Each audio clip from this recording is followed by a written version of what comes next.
If there was one thing Penny was tired of hearing, it was that crossed line, "You are pretty but you are too big."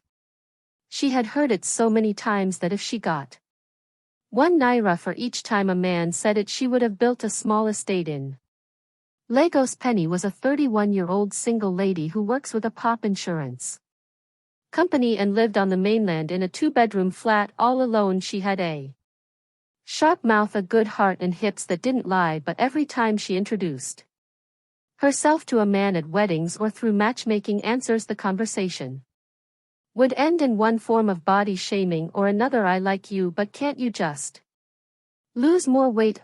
With this your hips we would need a trailer for honeymoon." Her aunties didn't even help matters too. At every family gathering, they would greet her with "Big Auntie Penny, our full option," and then they would proceed to serve her food as if they were trying to feed a village. But this time Penny had had enough after one fine man named Laddie ghosted her because of her size. She sat in her room, ate 2 meat pies and 1 bottle of Coke, wiped her mouth and stood up. "That is it. I am going to lose weight, even if it is 5 kilograms. I must lose it before the next Owen Bear." As such, she joined a gym on the first day. The instructor, a well-built man with too much energy, told her, "Madam, we will start gently." He made her do jumping jacks, but by the 7th jump Penny was pouncing like someone who was escaping from kidnappers. Her wig had shifted, her leggings were crying, and her knees were writing an open letter to God. Unfortunately, the next day she didn't come back. She decided to switch to dieting since the gym had humbled her and her knees were singing, "Please, we are not built for this." She downloaded one random meal plan from Instagram that promised flat stomach in 7 days. It had oats, cucumber, water, boiled egg, and one mysterious fruit named dragon. She looked at her kitchen shelf and hissed, "Where do I want to see dragon in a Gigi?" Still, she tried. In the morning she took oats, in the afternoon she took carrots, while at night she had a slim plate of garbage. Well, by the 2nd day something strange happened. The Aona soup in her fridge began speaking in tongues. It called out to her, "Penny, I am still fresh. Oh, just warm me small." She opened the soup and stirred. Her knees were weak and her mouth was salivating. Even the meat inside looked like it was smiling seductively at her.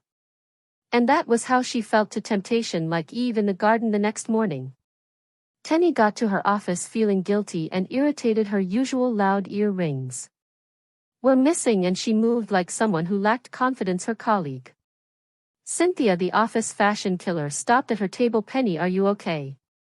Penny sighed. "Cynthia, if you see the wajala I am facing with this diet, my body is shaking, my spirit is angry, and my fridge won't stop calling me." Cynthia frowned. "Why now? Who sent you to do dieting?" Penny dropped her shoulders and slumped deeper into her chair. "It is all this men now, all of them keep acting like I am too big. Someone even said I need 2 seats to sit down properly. I am really tired." Cynthia came closer and sat on her table edge. "Penny, if it is weight you want to lose, then there is a faster and stress-free way. No garbage, no oats, no wajala." Penny looked up. How Cynthia looked around as if she was about to drop an illegal information. Then she whispered, "Ozempic." Penny raised an eyebrow. Ozempic smiled like a village herbalist with a secret cure. "It is the lucky girl's best friend. Oh, 1 injection per week and your appetite will vanish, your body will reset, and in just 2 months you'll be floating like leaf." Penny's eyes widened. Does it work like that?" Cynthia pulled out her phone and showed Penny her old photos. "Look at me now. I was size 18, now I am size 12. Even my ex came back crying while I told him I am too slim for his dress." Now Penny leaned forward. "Wait, you mean no gym, no skipping, no garbage? That tastes like punishment." Sincere winged, "Not at all, just 1 small poke and your waist will be snatched like a stolen phone." Penny didn't even think twice. That same night she typed Ozek plug in Lagos into Instagram search. She found 10 pages all with suspicious bios like DM only, no refund after payment, and for serious customers only. After going through all of them, she picked the one with the most fine girls in there before and after pictures, and she messaged them by Morning, a delivery rider pulled up in front of her gates with a small white cooler like someone delivering human kidney. "This is your order, madam," the rider said. Tenny opened the box and saw an instruction note. The paper was full of small writing. Tenny squinted but only read the one bold sentence that said, "Use once weekly. Weight loss is rapid and effortless." That was all she needed to know that Sunday evening. After cleaning her room and lighting her favorite scented candle, she sat on the couch like she was about to sign a contract with destiny. She opened a bowl of fruit salad, took the injection like a pro, and crossed her legs as the fan blew. Gently she closed her eyes and imagined herself walking into anti-ranks wedding in a tight gold dress. Men would stand up, aunties would open their mouths in surprise, and her enemies would be confused. She smiled to herself and whispered, "Next month I will pepper them." But by Monday morning she was the one who was being peppered. It started with her stomach growling gently around 6:45 a.m. By 7:30 a.m. it rumbled louder, and by 8:15 a.m. it was doing a full Fuji concert. Then the twisting and bubbling followed, after which the real deal came, a loud sound that sounded like someone pulling a faulty generator starter cord.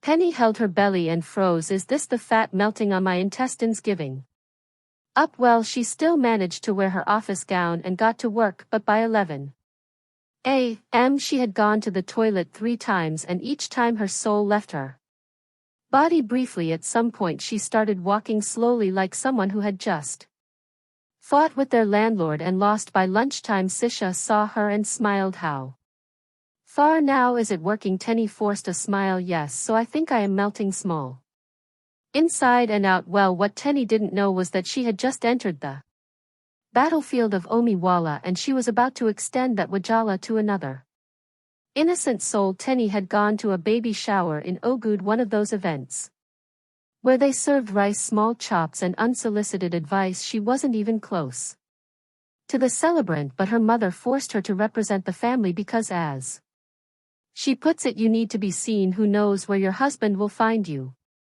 So she wore her newly slimmed down trousers, forced her waist into a corset, and powdered her tired face. But halfway through the party her stomach began to protest again. She excused herself, went to the bathroom, and came back looking like someone who just ran a marathon in slippers. That was when she noticed Shade. Shade was sitting quietly with her baby, dabbing her face with a napkin and eating puff puff as if it was punishment. They made eye contact. Tenny smiled at her. Hi. Shade forced a smile. "Hello, you look familiar." Tenny added, "Did you attend Convent Polytechnic?" "No," Shade replied, "my husband knows the host." "Oh well, I just came for the rice." Tenny laughed, "But I think the rice is fighting back." Shade giggled lightly and looked down at her baby. "At least you can still wear jeans. Me, I can't even recognize my own body." That was it, one blunt sentence, and just like that, 2 women who barely knew each other bonded over their struggle with body pressure. They sat together, talked and complained, and by evening, as the sun was setting, Shard finally asked, "How did you slim down like this, though you look different?" Kenny leaned in and whispered as if she was sharing a black market fuel location. "It is Omi." Shade blinked. "What is that?" Tenny smiled. "The thing that made me lose appetite and my unwanted weight." Shade's eyes lit up. Then she frowned. "Is it safe?" Tenny shrugged. "I beg leave, safety for now. Do you want to be slim or not?" Shade didn't reply again, and just like that another woman's journey began. Shadow didn't go to that baby shower to make new friends. She went because she needed air, she needed space, and a reason to leave the house without her mother-in-law asking if she had drank herbal mixture for womb rearranging. She was 4 months postpartum, but she was still tired, still leaking, and still round. Her baby little Tulu was a blessing, but nobody tells you that such blessings come with sleepless nights, cracked nipples, and a body that now jiggles in places that used to snap. Her body was still in mama mode. Her tummy had not gone down, and her arms were soft like fresh egg bread, even though her husband didn't mind. In fact, he said he preferred her fuller now, as it made her look sweet. Shade didn't feel sweet at all. She scrolled Instagram day and night, seeing new mothers posing with flat tummies and doing what I ordered. Versus what I got for their bodies. They all looked snatched. One day she tried to wear her pre-reg dress and ended up crying on the bed like someone who had just lost a bet. She tried waist trainer. She bought the one they advertised online that said it takes 7 in off your waist in just 7 days. On the first day it took her breath, on the second day it took her peace, and by the third day it almost took her life. So it was like a miracle to her when she met Tenny at the party and heard about OMIC. For a woman like her, that drug sounded like deliverance, especially now that the other church women had started whispering. She heard one of them say last Sunday, "Our youth pastor's wife is growing very big. She used to look like Esther in the Bible before, but now she looks like Elliot's daughter-in-law." The side turfs hurt her and made her feel insecure. Even though her husband, dear the youth pastor, loved her, he would kiss her belly and call it Tulu's first playground, but it did not erase her insecurities. Every time she opened Instagram and saw other new moms with slim waist and smiling babies, she felt like a failure. One night after breastfeeding, she stood in front of the mirror naked and cried quietly, "I used to know this body, now it is like I am renting it." So when Penny whispered "Oh me," like a cold word, it entered her spirit. She didn't care about safety, she just asked for the plug. Tenny sent her the page on Instagram and said, "Take only 1 shot per week. Don't try to be sharp. Oh, the drug will humble you." Shade laughed and replied, "Don't worry, I have a strong backup." She placed her order that same night, and the next day while her husband was at a program she received the package like contraband. It came in the small white cooler wrapped like a kidney transplant. She read the instructions, but her eyes purposely skipped the side effects. She focused only on the part that said it reduces appetite, assists with rapid weight loss, and works fast. She injected herself while muttering a prayer, "Lord, I am not doing this out of vanity, just help me fit into my wedding gown again." And that night she felt fine. The next day too she felt like a lioness. She mopped the house, sorted baby clothes, and even prepared 4 different soups that day. But by day 3 the signs started. Her stomach began to grumble like a stubborn church generator that wanted to embarrass the pastor. At first she laughed it off, maybe the fat is panicking, but then as time went on she started waking up with hot flashes, zero appetites, and strange dreams. The first dream she had was in a dark room. A woman with no face stood at the corner, whispering to her, "Stop shrinking, what God gave you." Shade woke up sweating. But she didn't tell Dio because she planned to shock him with her snapback.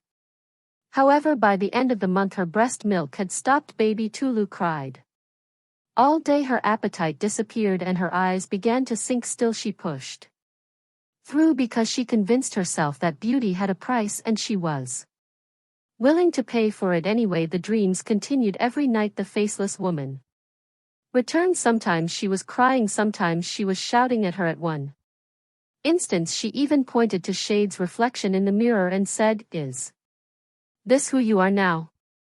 One faithful Sunday Shade almost collapsed on the altar during praise and worship as she stepped down to sit beside her husband.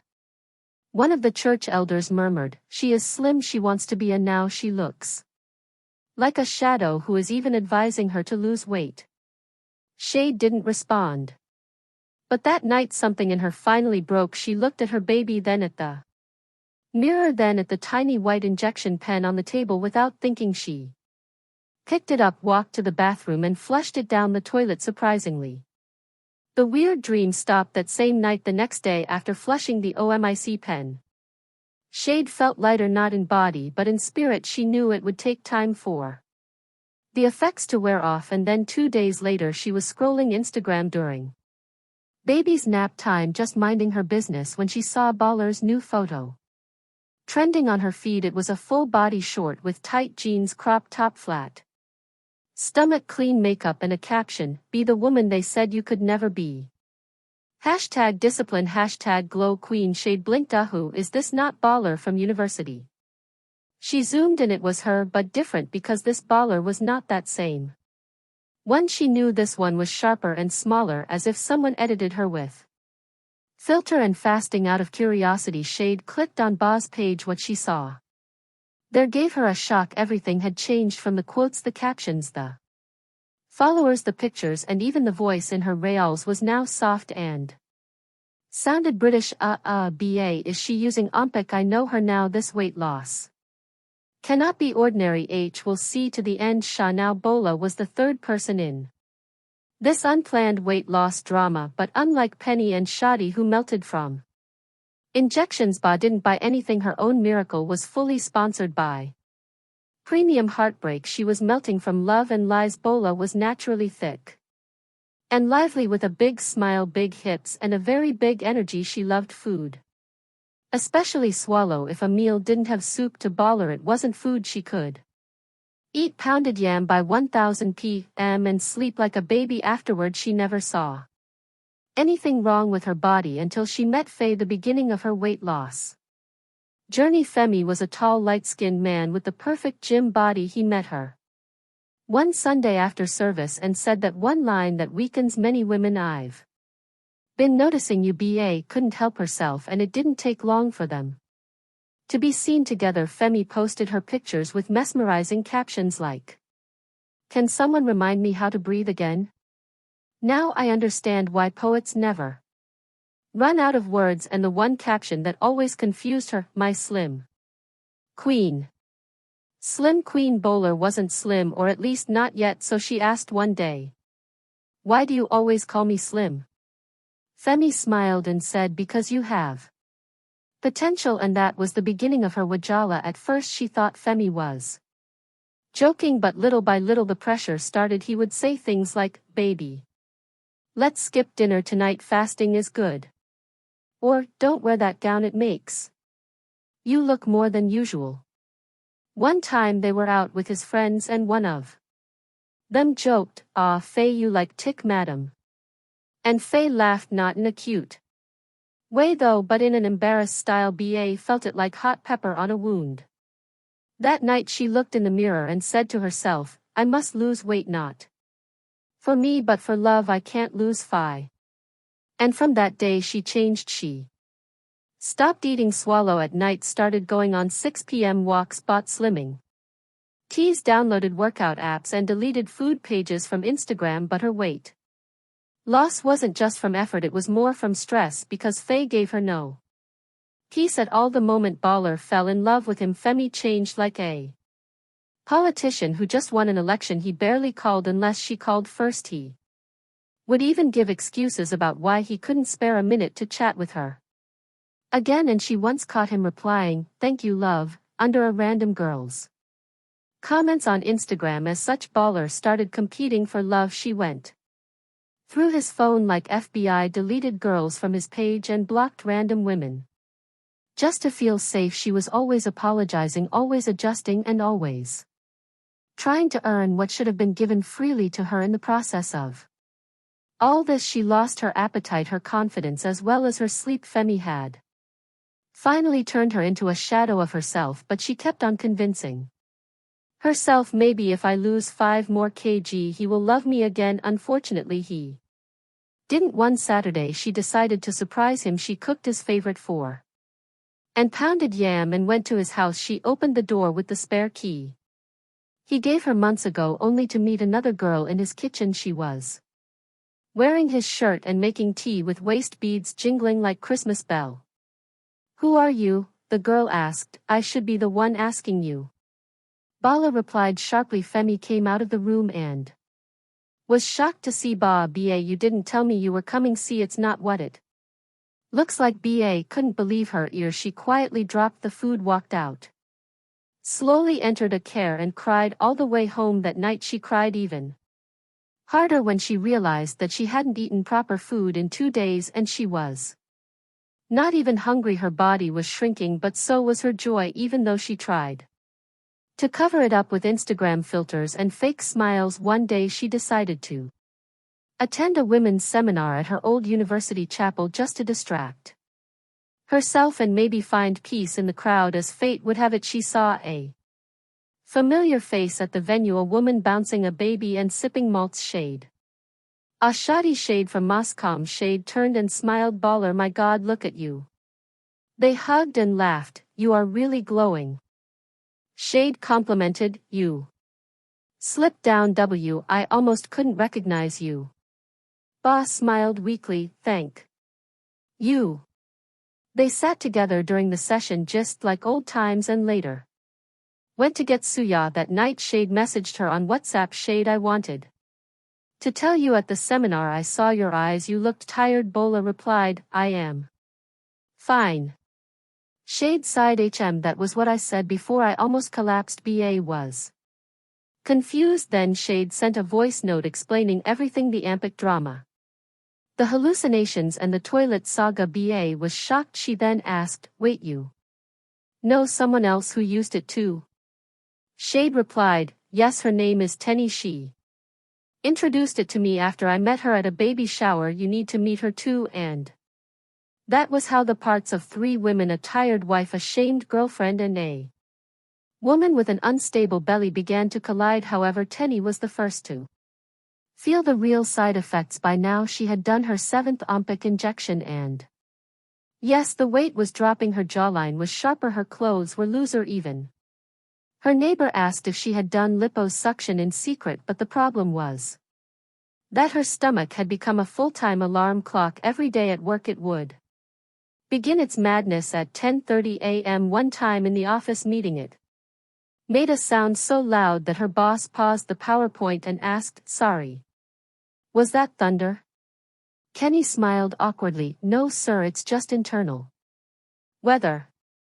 She was always tired, her head ached, and worst of all, she had no appetite, not even for meat pie. Again, still she told herself beauty had a prize, until the day she fainted right in front of Chicken Republic and later woke up in the hospital with a drip in her arm and a nurse standing over her, looking at her ridiculously. Madam, are you fasting? The nurse asked. Tenny blinked slowly. No, I am on a weight loss journey. The nurse hissed. You people will not rest. Abby, is that what is trending for you people now? Until one person disappears, the rest won't stop. Meanwhile, Shad's case was not even better. Even though she had flushed her Ompic that night, the side effects didn't ease off. Her breast milk had vanished like a magician's coin, and now her baby was acting like a judge. Every time she tried to breastfeed, the baby would look at her chest, and even his cry had changed. It now sounded like, Mommy, you are on your own. Oh, one morning Shade sat on the floor with her wrapper tied loosely, crying over pap that refused to thicken. That boy came and asked her what the problem was. She sniffed and cried, I just wanted to snap back, that is all. That smiled and kissed her forehead. Snap back to where? This is not WhatsApp status. You are my wife, not an Instagram model. That evening Shade threw away all her slim fit jeans. She made hot air with okra soup and ate it with great joy. Fortunately, her breast milk came back 2 days later as if it went to recharge. Bala, on the other hand, was still looking good physically because her heart was heavy and breaking. Still, everywhere she went, people admired her. But none of them knew that she was crying herself to sleep. The worst was that when people said, please share your routine, no, I want to look just like UBA, would force a smile and say it's a stress and heartbreak, 3 times a day. Well, they laughed it off, thinking she was joking. If only they knew. As promised, Shade introduced Ba to Penny, and the 3 women met at a small spot around a jiding. There were no salads, no smoothies, just steaming bowls of hada wadu and goat meat that could make someone forget their ex. They sat down, loosened their wigs, and ate silence for 5 full minutes, forgetting about their pressure and struggle. Then Tenny spoke up, ladies, I almost died just because I wanted to look like a slay queen on Instagram. Shade shook her head. I nearly lost my breast milk. My baby now eyes me as if I am a traitor. BA raised her hand dramatically. My own was heartbreak. Oh, I thought I was glowing.